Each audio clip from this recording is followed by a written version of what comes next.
하나님의 말씀 요한복음 20장 26절 말씀입니다. 8해를 지나서 제자들이 다시 집안에 있을 때에 도마도 함께 있고 문들이 닫혔는데 예수께서 오사 가운데 서서 가라사대 너희에게 평강이 있을지어다 하시고, 오늘은 이 본문을 중심으로 말씀을 나누려고 합니다. 예수님께서 제자들에게 너희에게 평강이 있을지어다라고 말씀하셔도 제자들에겐 평강이 없습니다. 그들에게 평강이 있다고 할지라도 그것은 어디까지나 육적인 평강에 불과합니다. 달리 말하면 세상이 주는 평안이지요. 주님이 주시는 평안은 세상이 주는 평안과 다르다고 했습니다. 따라서 예수님께서 평강이 있을지어다라고 하신 말씀의 그 참 의미는 예수님께서 주님이 되셔서 제자들에게 성령을 보내주실 때 비로소 평강이 있을지어다라는 말씀이 드러나는 현장이 되죠. 그 현장이 어딘가 하면 바로 제자들의 몸입니다. 성도들의 몸에서 평강이 어떻게 드러나느냐, 주께서 그 평강을 드러내시는 거죠. 이것은 마치 말씀으로 세상을 창조하시는 것과 같은 방식입니다.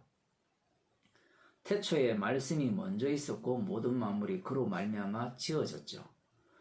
그래서 말씀이 있고 말씀대로 이제 그 빛이 있어지고 하늘과 땅이 있어지고 뭇도 드러나고 사람도 만들어지는 겁니다.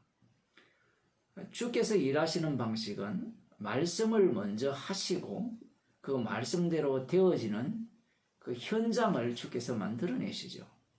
이와 같은 창조 원리는 새 창조에 똑같이 적용됩니다.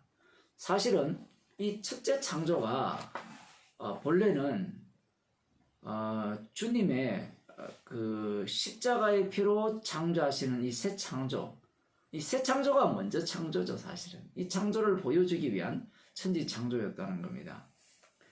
따라서 너희에게 평강이 있을지어다라고 말씀하신 이후에 주님께서는 평강이 있을지어다라는 이 말씀을 제자들 가운데 창조하시죠. 평강을 제자들 안에서 만들어낸다라고 볼 수 있습니다.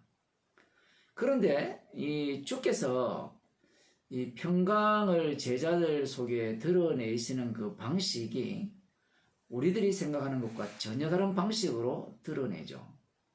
무슨 말인가 하면 평강이라 하면, 평안이라 하면 우리들은 어떤 생각을 갖습니까? 평안의 출발점을 우리가 역대하 22장에서 살펴봐야 되거든요. 역대상 22장 9절에 보면 다윗이 자신의 아들 솔로몬에게 이런 하나님께서 다윗에게 하신 말씀을 들려주는 겁니다. 22장 6절부터 보겠습니다. 다윗이 그 아들 솔로몬을 불러 이스라엘 하나님 여호와를 위하여 전을 건축하기를 부탁하여 이르되, 내 아들아, 나는 내 하나님 여호와의 이름을 위하여 전을 건축할 마음이 있었으나 여호와의 말씀이 내게 임하여 이르시되, 너는 피를 심히 많이 흘렸고 크게 전쟁하였느니라. 네가 내 앞에서 땅에 피를 많이 흘렸은즉 내 이름을 위하여 전을 건축하지 못하리라. 한 아들이 네게서 나리니 저는 평강의 사람이라. 내가 저로 사하면 모든 대적에게서 평강하게 하리라. 그 이름을 솔로몬이라 하리니 이는 내가 저의 생전에 평안과 안정을 이스라엘에게 줄 것임이니라. 저가 내 이름을 위하여 전을 건축할지라. 저는 내 아들이 되고 나는 저의 아비가 되어 그 나라 위를 이스라엘 위에 굳게 세워 영원까지 이르게 하리라 하셨나니. 이 말씀은 예수님에 대한 예언의 말씀이죠. 솔로몬은 예수님을 증거하는 사람입니다. 다윗도 마찬가지죠. 근데 여기에서 보게 되면 이 평강이라는 것이 샬롬이라는 그 우리들이 잘 아는 그 히브리어 단어입니다. 물론 헬라어는 에이레네라는 단어인데 지금 여기에서 평강이 언제 주어지느냐라고 할 때는 다윗이 많은 피를 흘려서 전쟁을 치릅니다. 그 이후에 이제 전쟁이 끝난 이후에 그 9절에 보게 되면 한 아들이 네게서 나리니 저는 평강의 사람이라 내가 저로 사면 모든 대적에게서 평강하게 하리라. 성경에서 나오는 평안이는 개인적 평안이 아닙니다. 하나님의 언약의 백성들이 약속의 땅에 들어가서 대적들과 이제 싸워서 그 싸움에서 승리해서 대적에게서 평강을 얻는 그것을 평안이라 해요. 그래서 솔로몬이라는 이름의 의미 자체가 평안하다 이런 뜻이에요. 그러니까 살롬이라는 그 단어에서 같이 나온 그런 의미입니다. 그래서 이 솔로몬을 평강의 사람이라 이렇게 말씀하시는 겁니다. 그러면 구약에서는 어떻게 평강이 이스라엘 백성 가운데 주어졌느냐라고 이렇게 보게 되면 다윗이 전쟁을 했죠. 수많은 피를 다윗이 흘렸습니다. 그래서 사면에 그 모든 대적에게서 평안을 얻게 된 겁니다. 그것이 구약에 나오는 평안이에요. 그리고 예수님께서 지금 제자들에게 평안을 너희에게 준다라고 말씀하셨을 때 대부분 사람들은 뭐 우리는 다 이방인들이니까 무슨 생각을 갖는가 하면 우리에게 평안을 주는구나, 사적인 평안을 주는구나 이렇게 생각을 하는데 구약에 의하면 사적인 평안이 아닙니다. 이스라엘 나라에 대한 평안이죠. 예수님께서 그렇게 말씀하실 때 그러면 그 평안은 집단적 평안이에요. 개인적 평안이 아닙니다. 이 집단적 평안이라 얘기할 때 그 평안의 내용조차도 무엇과 관련되어 있는가 하면 전쟁과 관련되어 있습니다. 예수님께서 어떻게 제자들에게 평안을 주시느냐라고 이야기할 때는 예수님께서 십자가 지셨죠. 십자가 지셔서 어떤 일을 벌이셨습니까? 전쟁을 하셨어요. 누구와 전쟁을 했습니까? 공중권세 잡은 자와 전쟁을 하셔서 십자가로 승리하셨죠. 근데 그 승리하는 방식이 무엇입니까? 다윗은 대적의 피를 흘리지만 예수님은 자신의 피를 흘립니다. 이 구약과 전혀 다르죠. 예수님은 자신의 피를 흘려서 십자가로 승리를 해버립니다. 그 피로 그 공중권세 잡은 자와 싸워서 승리를 해버리죠. 그 승리의 결과로 제자들에게 평강을 주는 겁니다. 여기 네 뒤에 나는 자가 나의 전을 건축할지라 했을 때 예수님이 요한복음에 나오죠. 이 전을 흘러 내가 사흘 만에 일으키리라 라고 말씀하셨습니다. 예수님이 친히 성전이 되시죠. 어떻게 성전이 되시느냐? 십자가에 달려 죽으심으로써 참 성전이심을 이렇게 드러내십니다. 그래서 지금 이 구약과 신약은 완전히 이 상관관계가 이 상황이 역전이 되죠. 구약은 지금 우리가 방금 읽은 역대상 22장 9절 이쪽 같은 경우에는 8절 9절 이쪽에서는 우리들이 이해하는 평안, 전쟁에서 승리했으니까 대적이 없어졌으니까 이제 평안이다 이렇게 생각하는 거예요. 그래서 예수님께서 너희에게 평강이 있을지어다라고 했을 때 많은 사람들은 이제부터는 예수님이 십자가로 승리했으니까 우리는 평안하겠네 이렇게 생각하는 거예요. 제가 처음에도 말씀드렸지만 예수님이 주시는 평안은 세상이 주는 평안과 달라요. 어떤 평안입니까? 사망에서 생명으로 옮기는 거죠. 하나님의 원수에서 하나님의 자녀가 되는 평안입니다. 이것은 우리 육신에게 어떤 도움이 되는 것은 전혀 아니에요. 자, 그래서 제가 처음에 또 그런 말씀을 드렸습니다. 말씀을 먼저 하시고 그 말씀을 이루는 현장을 주께서 만들어내시죠. 제자들에게 너희에게 평안이 있을지어다 라고 말씀하셨을 때 그 평안이라는 것은 이미 예수님께서 십자가로 승리하신 평안이죠. 그 승리하신 평안을 제자들에게 주어질 때는 제자들은 어떻게 살아갈까? 라는 겁니다. 이미 십자가로 승리했으니까 평안하다? 평안하니까 어떤 모습으로 사는가 하면 우리가 역대상 22장 6절에서 읽은 6절 이하를 읽은 그 내용과 정반대의 상황이 벌어지는 거예요. 다윗이 대적의 피를 흘렸다 했죠.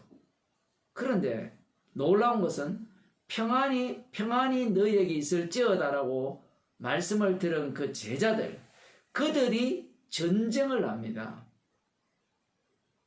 이미 예수님이 승리했다고 했으니까 우리가 할 전쟁이 뭐가 있느냐라고 이렇게 물으시겠지만, 주님이 십자가에서 승리하셨다는 것을 드러내기 위한 전쟁터로 성도를 보내는 겁니다. 보냈을 때 누구의 피가 흘려지는가 하면 성도의 피가 흘려져요. 예수님이 십자가의 피로 승리하신 것과 동일하게 성도의 피가 흘려지면서 성도는 평안이 너희에게 있을지어다라는 말씀이 드러나는 현장, 그 몸이 되는 거예요.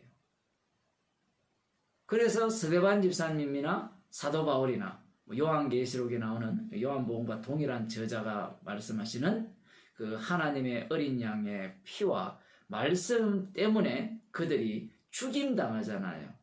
그 모습 자체가 평안이 너희에게 있을지어다 라는 그 말씀의 실제 상황입니다. 그러니 육으로 난 자는 예수님의 말씀을 알아들을 수가 없습니다. 왜냐하면 육으로 난 자가 생각하는 그 평안이라는 그 의미 자체가 어떤 평안이냐 했을 때는 역대상 22장에 나오는 하나님께서 다윗을 통해 사방 대적들을 다 물리친 이후에 주어지는 평안, 그 이상도 이하도 나오지 않기 때문에 그래요. 제자들이 유대인들이잖아요. 그들은 지금 아직 성령을 못 받았어요. 그러니까 예수님의 말씀을 어떤 식으로 이해할 수밖에 없는가 하면, 지금 역대상 22장 6절 이하에 나오는 하나님께서 솔로몬이라는 왕을 세우시는 그 방식의 평안을 떠올릴 수밖에 없는 겁니다. 그래서 성령을 받지 않는 자들은 결국은 이 예수님의 말씀을 어떻게 해석하느냐라고 하면 바로 구약에 나오는 성경대로 해석을 하는 거예요. 그 성경대로 해석이 바로 이 땅의 인간들이 가장 바라는 평안이죠. 코로나가 빨리 하루속히 없어졌습니다. 이 코로나로 인하여서 세계 경제 공황이 대공황이 오면 어떻게 먹고 살까? 그런 것들이 없어지는 것이 인간들이 꿈꾸는 평안이에요. 그런데 주님이 주신 평안은 그런 것이 아닙니다. 공중 권세 잡은 자를 십자가로 승리하셨죠. 그 승리하신 그 내용물을 우리 속에 그대로 담아서 성도들을 이 땅에 평강을 받은 자로 살아가게 하는 겁니다. 그 모습이 어떤 모습이냐라고 하시면 십자가만을 자랑하는 죄인의 모습이라는 거예요. 십자가만을 자랑하는 죄인의 모습이기 때문에 사람들이 싫어하고 미워하는 겁니다. 스데반 집사님의 설교를 자세히 들어보면 그 내용이 그거죠. 바로 십자가를 지금 자랑하는 거예요. 십자가를 자랑하니까 듣는 자들이 짜증나는 겁니다. 너희가 십자가에 못 박은 예수님이 죽어야 되셨다? 그 말을 들은 자들이 돌을 들어 스데반 집사님을 죽일 수밖에 없는 겁니다. 그 모습이야말로 평강을 받은 자의 모습인 거예요. 물론 그 전에 설교할 때도 마찬가지고요. 그 모든 일들은 성령의 인도하심을 따라 주께서 친히 펼쳐내시는 주님이 일하시는 몸이기 때문입니다. 기도하겠습니다. 하나님 아버지, 평강이 너희에게 평강이 있을지어다라고 말씀하셨습니다. 말씀이 먼저 있고 그 말씀이 주의 백성들 몸에서 실제화되는 그 현장으로 삼아서 십자가로 승리하신 그 예수 그리스도의 주되심을 증거하는 증인으로 세우시는 주님의 놀라운 능력과 은혜와 사랑을 바라봅니다. 육으로 난 자는 자기를 위한 평안밖에 생각하지 못하기 때문에 말씀으로 접근할 수도 없고, 자신이 아무리 평안하다 할지라도 그 평안은 자기가 조작한 평안임을 저희들에게 주께서 알려주심을 감사드립니다. 주님, 우리에게 참된 평안을 주셨는데 우리의 인생이 하루하루 십자가로 승리하신 그 주님의 피만을 증거하는 인생이 되게 하여 주옵소서. 오늘 하루도 죄인으로 드러나는 것이 얼마나 감사하고 기쁘고 고마운 일인지를 아는 주의 백성이 되게 하옵소서. 예수님 이름으로 기도드리옵나이다. 아멘.